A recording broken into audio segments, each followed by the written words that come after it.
Guys എല്ലാവർക്കും TL അടുത്ത video സ്വാഗതം. നമ്മളിന്ന് ഓട്ടോ ക്ലിക്കർ ഇമോട്ട് PC പോലെ ഇങ്ങനെ മൊബൈലിൽ ചെയ്യാനാണ്. അപ്പോൾ ആദ്യം തന്നെ ഓട്ടോ ക്ലിക്കർ എന്നൊരു ആപ്പ് കയറ്റുക. എന്നിട്ട് ഈ സെക്കൻഡ് ഓപ്ഷൻ എനേബിൾ ചെയ്യുക. എന്നിട്ട് നേരെ നിങ്ങൾ നമ്മുടെ ഫ്രീ ഫയർ ഓപ്പൺ ചെയ്യുക. ഫ്രീ ഫയറിൽ ഓപ്പൺ ചെയ്യുക. അപ്പോൾ ട്രെയിനിങ്ങിനോട് സ്റ്റാർട്ട് ചെയ്തിട്ടുണ്ട്.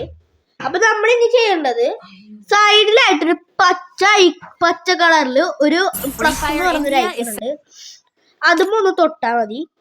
അപ്പോൾ ഒരു 1 എന്ന് പറഞ്ഞൊരു നമ്പർ വരും. അത് നേരെ നമ്മുടെ ഇമോട്ടിന്റെ ബട്ടണും പിന്നെ യൂസ് ചെയ്യാൻ പോകുന്ന ഇമോട്ടും ഉള്ള സ്ഥലത്തേക്ക് ഇമോട്ട് ബട്ടൺ ആക്കണം. അവിടേക്ക് ഈ 1 പറഞ്ഞാൽ അതും ആക്കണം. എന്നിട്ട് നമ്മൾ ഇവിടെ അതുമ്പോൾ തൊട്ടിട്ട് 1 അടിച്ചു കൊടുക്കുക. അപ്പം ചിലപ്പോൾ 40 അടിച്ചാലാവും, ചിലപ്പോൾ 1 അടിച്ചാൽ നിങ്ങളുടെ ഫോൺ ഫ്രീസ് ആവും. അപ്പം നിങ്ങളത് അങ്ങനെ ചെയ്ത് 1 അടിച്ചിട്ട് പറ്റിയില്ലെങ്കിൽ നിങ്ങൾ 40 അടിക്കുക. ചിലപ്പോൾ ഫ്രീസ് ആവും ഫോൺ. അപ്പോൾ എന്നിട്ട് നമ്മൾ ആ പോസ്റ്റ് ഐക്കണും തൊട്ടാൽ മതി. അപ്പോൾ ഇന്നത്തെ വീഡിയോ ഇത്രയുള്ളൂ.